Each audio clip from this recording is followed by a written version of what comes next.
ওকে, atomic view, atom মানে কি জানেন? অ্যাটমিক ভিউ বা অ্যাটম মানে কি? এটাই পরমাণু মানে কি? সবচেয়ে ছোট পার্টিকেলটা, মানে যেটা ভাঙতে ভাঙতে ভাঙতে ভাঙতে আমরা যেটা একদম লাস্টে পাবো সেটাই কি আমাদের অ্যাটম, বা বাংলায় আমরা যেটাকে বলি পরমাণু। সবাই ডেট লেখা তারপর নোট করবেন। ওকে, ডেটটা লিখে নেবেন, দরকার আছে আমার। ওকে, শেষ করি, দেখবো আগে পড়াইনি, নাহলে ই করতে পারবো না। ওকে, এখন একটা জিনিস চিন্তা করেন যে আপনি এখানে ডিরেক্ট সংজ্ঞাটা কি লিখছে, the smallest particle of an element that retains the chemical characteristics of the element. মানে কি, ধরেন আপনি একটা পরমাণুকে ভাঙলেন, ভাঙতে ভাঙতে আপনি কি পাবেন? পরমাণুই পাবেন। হাইড্রোজেনকে ভাঙতে ভাঙতে ভাঙতে ভাঙতে আপনি কি পাবেন? হাইড্রোজেনই পাবেন। তার মানে কি সে তার কেমিক্যাল ক্যারেক্টারিস্টিক্সটাই প্রকাশ করতেছে না, নাকি ভাঙলে অন্য কিছু পাওয়া যাচ্ছে? তার মানে এটাই হলো পরমাণু, যেটাকে ভাঙলে সেটাই পাবো আমরা এবং ওইটার ক্যারেক্টারিস্টিক বজায় রাখবে। একটু ক্লিয়ার? Clear sir? হ্যাঁ বা না বলেন? হ্যাঁ। তারপর কি? মলিকুল। মলিকুল মানে কি? A collection of atoms chemically bonded together having a constant proportions. দেখেন খুব কঠিন করে বলা আছে, আমি আপনাকে ইজি করে বলে দিই। হাইড্রোজেন, তারা কি একটা সমযোজী বন্ধনে আবদ্ধ না?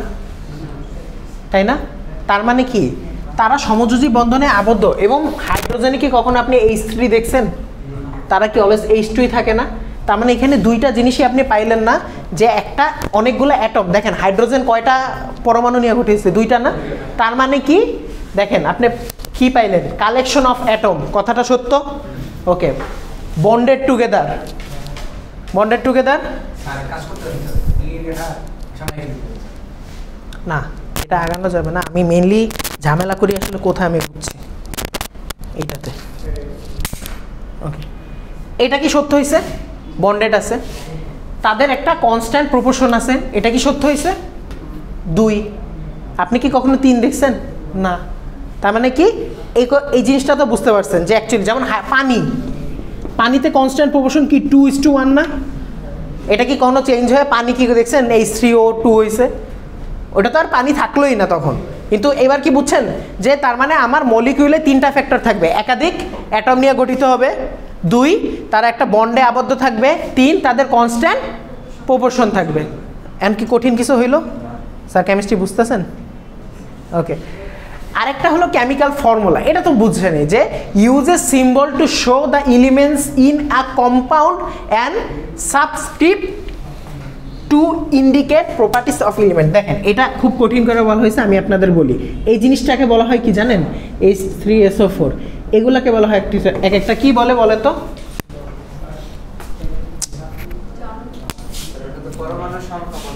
সাবস্ক্রিপ্ট। বাংলা আমি ইংলিশ বলতেছি, সাবস্ক্রিপ্ট বলা হয়, তাই না? তার মানে কি এই জিনিসটা কি বলছে যে আপনার এক একটা সিম্বল লাগবে। আপনার কেমিক্যাল ফর্মুলাতে কি লাগে? আপনার সিম্বল লাগে না? হাইড্রোজেনকে আমরা এভাবে প্রকাশ করি, H দিয়ে প্রকাশ করি না? That means it's a symbol, তাই না? যেমন পানি কি হচ্ছে আমাদের? এই অক্সিজেন আর এই মিলা কি হচ্ছে আমাদের? পানি হচ্ছে না? যদি এখানে এই ফ্যাক্টরটা আছে, এটা আমরা পরে বুঝবো, সমতা যেটারে বলি আমরা। কিন্তু এইরকমই তো হয়। তার মানে কি আপনাদের সিম্বল লাগতেছে, তাই না? আপনাদের সাবস্ক্রিপ্ট লাগতেছে। হ্যাঁ ওইটাই মানে এখানে যেটা আছে ওইটা বোঝাচ্ছি। সাবস্ক্রিপ্ট কেন বলা হয়? কারণ আপনারা অলওয়েজ মনে রাখবেন যে সাব মানে কি নিচে থাকে, HTML এ পড়ছেন সুপারস্ক্রিপ্ট সাবস্ক্রিপ্ট, এই কারণে নিচে যেটা আছে সেটা আমাদের কি সাবস্ক্রিপ্ট। এইটুক মনে থাকবে। তার মানে কি আপনাদের কি আছে? আপনাদের সিম্বল লাগবে এবং এদের কিছু কম্পাউন্ড লাগবে। কম্পাউন্ড আছে না? এদের কম্পাউন্ড লাগবে, আপনাদের স্পেশাল একটা সাবস্ক্রিপ্ট লাগবে যেটা আপনাদের এই প্রপার্টি অফ এলিমেন্টটাকে প্রকাশ করবে। এটা কি বুঝছেন কেমিক্যাল ফর্মুলা কি? এটুক কি ক্লিয়ার? হ্যাঁ বা না বলেন? ওকে, ঠিক আছে। এখন জিনিসটা কি খেয়াল করেন, কেমিক্যাল রিঅ্যাকশন জিনিসটা কি? কেমিক্যাল রিঅ্যাকশন এইটাই একটু আগে যেটা আমি আপনাদের বললাম। বাট কি ব্যাপার, এটা এরকম কেন? দাঁড়ান, অপশন কোথায় জুমের? না এটা জুম না, এটা হলো কত পার্সেন্ট শেষ করলাম। সেটিংই তো কাজ করতেছে না।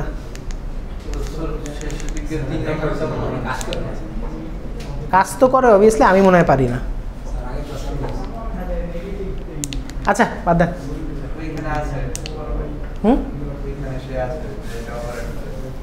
আছে, এক্সকিউজ মি, এটা একটু জুম আউট করা লাগবে, করতে পারবেন?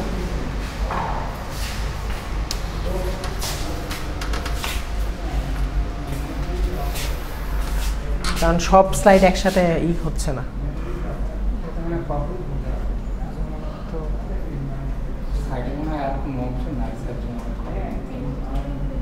হবে না না? আচ্ছা তাহলে আমরা এমনি পড়াই, কিছু করার নেই। আচ্ছা বাদ দেন, শুনেন এখন কি পড়বো? Chemical bond. কেমিক্যাল বন্ড জিনিসটা কি? আপনাদের সোজা হিসাব, আপনাদের অ্যাটমগুলো একসাথে থাকবে যার মাধ্যমে, সেটাই কি আমাদের কেমিক্যাল বন্ড না? একসাথে যেগুলো অ্যাটম কার মাধ্যমে থাকে? বন্ডের মাধ্যমেই তো থাকে। যে বন্ডের মাধ্যমে থাকে সেটাই কি আমাদের কেমিক্যাল বন্ড। মানে আমাদের অ্যাটমগুলোকে লিঙ্ক আপ তৈরি করে কারা? Chemical bond. Okay, chemical formula actually এটা আপনার, ওকে, কেমিক্যাল ফর্মুলা এখানে আপনার রিপ্রেজেন্ট করার কয়টা উপায় আছে বলছে, এটা একটু মনে রাখবেন। কয়টা উপায় আছে? কি কি উপায়? রিটেন ফর্মুলা, এটা আমরা কি লিখলাম?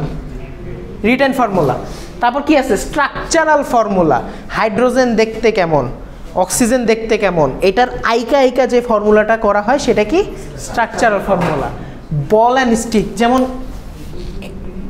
এই যে হাইড্রোজেন, সরি অক্সিজেন, হাইড্রোজেন, মনে আছে এই জিনিসগুলা?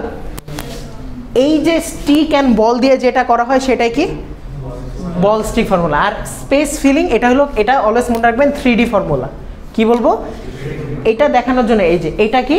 স্পেস অ্যান্ড এই স্পেস ফিলিং মডেল, এই যে 3D ফর্মুলা না এটা? তার মানে এটা কি? Space filling model. ক্লিয়ার? এই চারটা ম্যাটার ক্লিয়ার? তাহলে কি কি আছে বলেন? স্ট্রাকচার, সিরিয়ালি বলেন। Written, structural,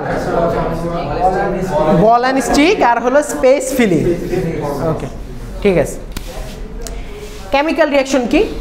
show the transformation of one or more substance into different substance. আচ্ছা, মানে কি কেমিক্যাল রিঅ্যাকশন জিনিসটা কি? আপনার একাধিক পরমাণু বা অণু মিলে একাধিক জিনিসগুলো নিয়ে একসাথে আরেকটা অন্যরকম জিনিস তৈরি করে না? হাইড্রোজেন, অক্সিজেন কি ফরম্যাটে থাকে? গ্যাসীয়। নর্মালি তরলে পান, গ্যাসীয় ফরম্যাটে থাকে। আপনার হাইড্রোজেন অক্সিজেন মিলে কি পাচ্ছেন আপনি? এটা কি গ্যাসীয়? লিকুইড। তার মানে কি আপনার একটা ট্রান্সফার হচ্ছে না, যেটা ডিফারেন্ট একটা সাবস্টেন্স তৈরি করতেছে না? এবার কি বুঝতেছেন যে জিনিসটা কি? তার মানে কেমিক্যাল রিঅ্যাকশন কি? যেটার মাধ্যমে আমরা এরকম দুইটা জিনিস একসাথে করে আমরা অন্যরকম আরেকটা জিনিস পাবো, সেটাই কি আমাদের কেমিক্যাল রিঅ্যাকশন। ওকে আচ্ছা, কেমিক্যাল ইকুয়েশন কি? কেমিক্যাল ইকুয়েশন হলো use chemical formulas to express the identities of the substance. আচ্ছা দেখেন সোজা হিসাব, কেমিক্যাল ইকুয়েশন কি? মানে আপনার এই ইকুয়েশনগুলা কাজে লাগায় তো আপনার হলো একটা নতুন ফরম্যাট আমাদের চোখের সামনে পড়ে, তাই না? যেমন আমরা যদি এখন আমাদের আসবে জিনিসগুলা দেখেন, আমাদের কি আছে? হাইড্রোজেন। হাইড্রোজেন অলওয়েজ কি ফরম্যাটে থাকে? এই ফরম্যাটে থাকে না? এখন আমাদের কি তৈরি হবে? পানি। কিন্তু তো সমতা হয় না, তাই না? এই কারণে এখানে একটা 2 দিব, এখানে একটা 2 দিব, আর এখানে কিছু এনার্জি তৈরি হবে। ওকে, এখানে কিছু এনার্জি তৈরি হবে। খেয়াল করেন এখানে কি আপনি একটা জিনিস বুঝতে পারতেছেন যে আপনার এই ফর্মুলাটা এক্সপ্রেস করতেছে আমার এই কেমিক্যাল রিঅ্যাকশনের মাধ্যমে? তার মানে কি আমার এক একটা সিম্বলিক ওয়েতে আমি একসাথে কানেক্ট করে তারপর আমরা একসাথে মিলাচ্ছি। এই জিনিসটাই কি এখানে বলতেছে না যে কেমিক্যাল ইকুয়েশনটা কি? যে কেমিক্যাল ফর্মুলাকে এক্সপ্রেস করতেছে। এখানে কি কেমিক্যাল ফর্মুলাগুলোকে এক্সপ্রেস করতেছে না? কিভাবে কি কাজ করতেছে?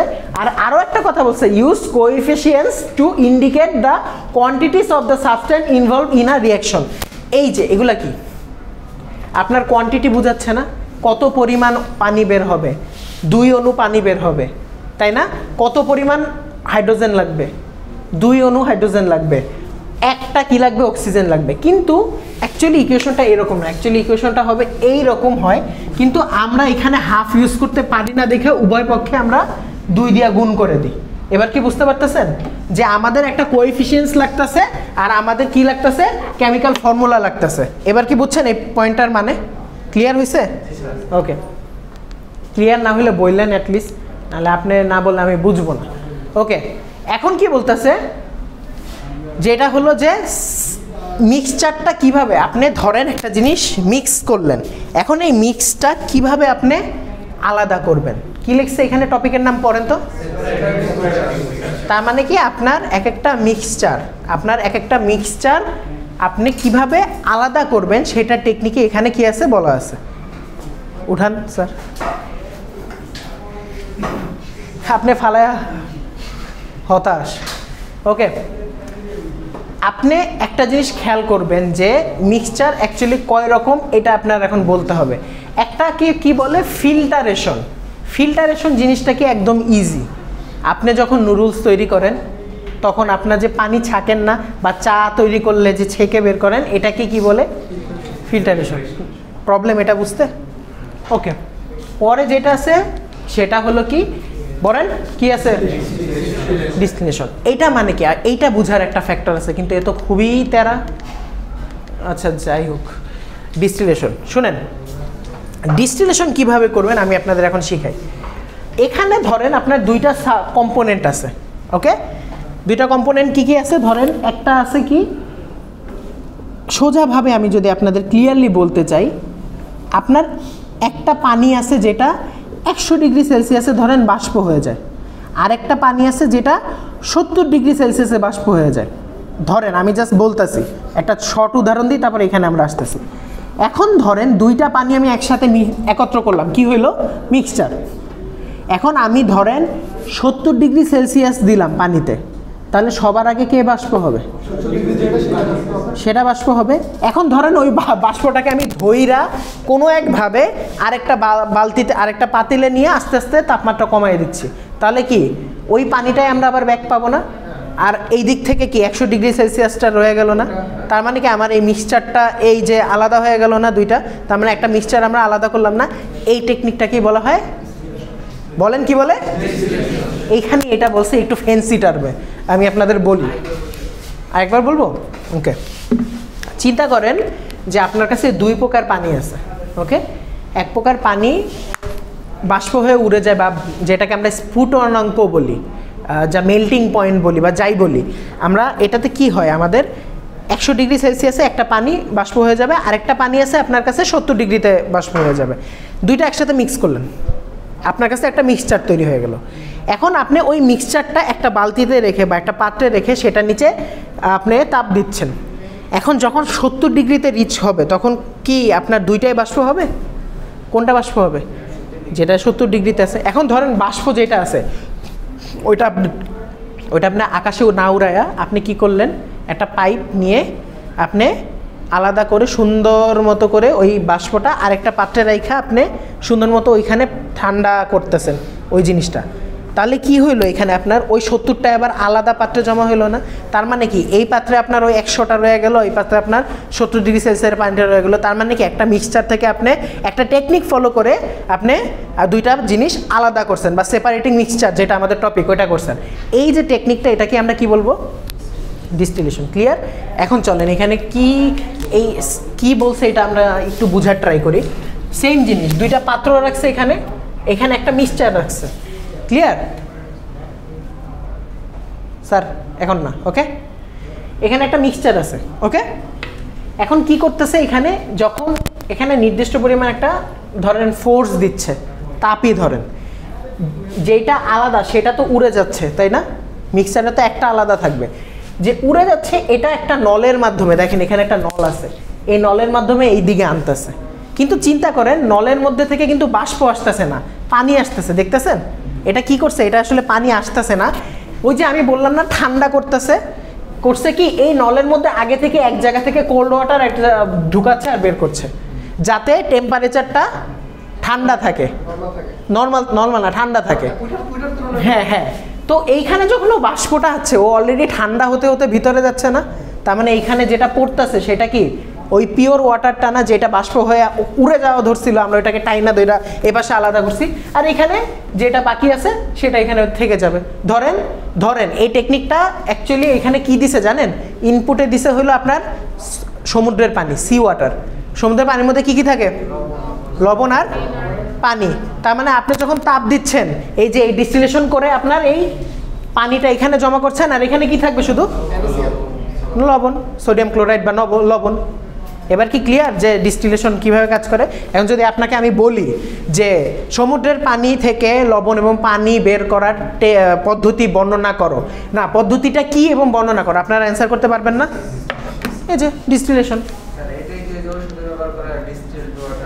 হ্যাঁ, ডিস্টিল ওয়াটার আরেক রকম, হ্যাঁ মানে কাইন্ড অফ আপনি ঠিক আছেন, বাট আছে ওটা আরও আবার টেকনিক। হ্যাঁ কে বলেন? হ্যাঁ হ্যাঁ হ্যাঁ হ্যাঁ হ্যাঁ হ্যাঁ, মুখস্থ করা লাগবে না, আপনি আমাকে বুঝাইতে পারলেই হলো। আপনি আমাকে ইংলিশেই লিখে দিবেন, প্র্যাকটিস করেন না, ফার্স্ট সেমিস্টার আপনার। গ্রামাটিক্যাল মিস্টেক আপাতত আপনি আমাকে বুঝান, আপনার 4 বছরের জার্নিতে আপনি সেকেন্ড সেমিস্টারে দেখবেন আপনার ইংলিশ ইমপ্রুভ হয়ে গেছে। এটা নিয়ে প্যারা খান না, আপনি ইংলিশে লেখেন, আপনি আমাকে বুঝাইতে থাকেন, কিন্তু এটা অলওয়েজ করবো না ফাইনালের দিকে আমি স্ট্রিক্ট হয়ে যাব যে আপনি অলরেডি তো একটা মিড টার্ম দিচ্ছেন, ওখানে আপনি কিছু বুঝছেন, সিটি দিবেন, বহুত কিছু আছে, ইংলিশ এমনি ভালো হয়ে যাবে, এটা নিয়ে প্যারা খান না। আর মজার কথা হলো আগে অ্যান্সার পারতে হবে, তারপর ইংলিশ। এটার কি হয়? কেন আমি কই ছিলাম? নামে না কেন? আজও দেখতেছি, দাঁড়াও। ওমা, এগুলো কি আসছে? না ভাই, আমি এটা চাই না। ওকে, পারছি।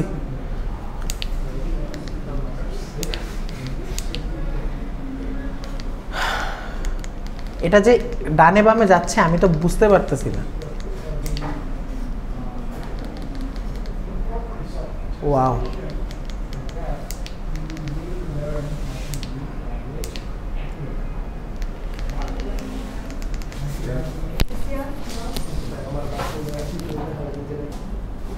হ্যাঁ। তো এখন দেখো এই ডিস্টিলেশন দিয়ে অনেক কিছু করা হয়, এখানে আপনাদের অনেকগুলো উদাহরণ আছে, আপনাদের যখন এটা দেওয়া হবে আপনারা পড়ে নেবেন, ঠিক আছে? ডিস্টিলেশনে আরও অনেক কাজ আছে। ওকে, এখন আপনারা যেটা পড়বো সেটা হলো আমাদের এই এক একটা ম্যাটেরিয়াল, প্রপার্টিস অফ ম্যাটেরিয়াল মানে এক একটা কেমন, বা এক একটা ম্যাটেরিয়াল কীরকম বিহেভ করে, বা কীরকম কী করে, বা কিসের উপর ডিপেন্ড করে ম্যাটেরিয়াল আলাদা হয়, এই জিনিসটা আমরা দেখব। ফার্স্টে কি ম্যাটেরিয়াল দেওয়া আছে বলেন তো? সোজা হিসাব, যেটা ম্যাস মানে কি জানেন? ভরের উপর ডিপেন্ড করে না, সেটাই কি ইনটেনসিভ ম্যাটেরিয়াল। যেমন এখানে কি দেওয়া আছে? আপনি আমাকে বলেন ভরের উপর কি কালার ডিপেন্ড করে? আপনার কতটুক শক্ত এটা কি আপনার ভরের উপর ডিপেন্ড করে? ভারী ডিপেন্ড করে, বাট ভর শক্ত কতটুকু এটা তো আপনার ভরের উপর ডিপেন্ড করে না। তার মানে কালার, তারপরে যে শক্ত, এগুলা কি ইনটেনসিভ ম্যাটেরিয়াল। যেটা ভরের উপর ডিপেন্ড করে সেটা কি? সবাই বলেন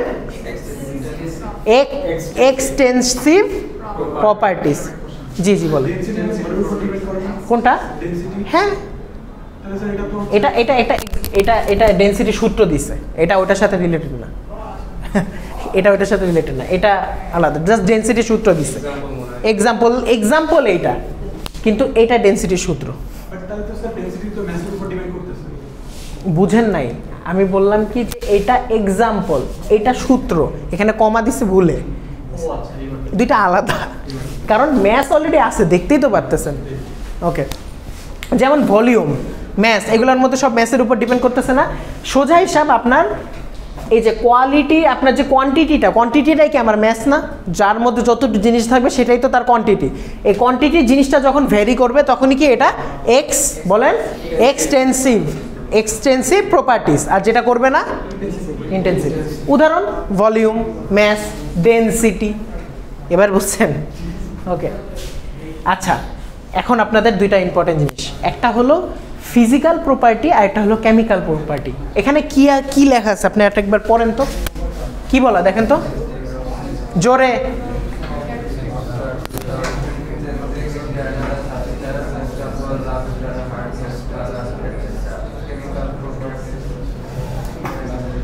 আমি আপনাদের বলি এখানে কি বলছে, সোজা বাংলায় আমি বলি, যেইটা আপনার অন্য কোনো ফরম্যাটে আপনার আলাদা চেঞ্জ করবে না, চেঞ্জ ছাড়াই অন্য একটা ফরম্যাটে যাবে না, সেটাই কি আপনার ফিজিক্যাল প্রপার্টিস। আর কেমিক্যাল প্রপার্টিস কি আপনার চেঞ্জ হয়ে যাবে। যেমন এই যে দেখেন হাইড্রোজেন অক্সিজেন মিলে কি আপনার প্রপার্টিসই চেঞ্জ হয়ে যাচ্ছে না, তাই না?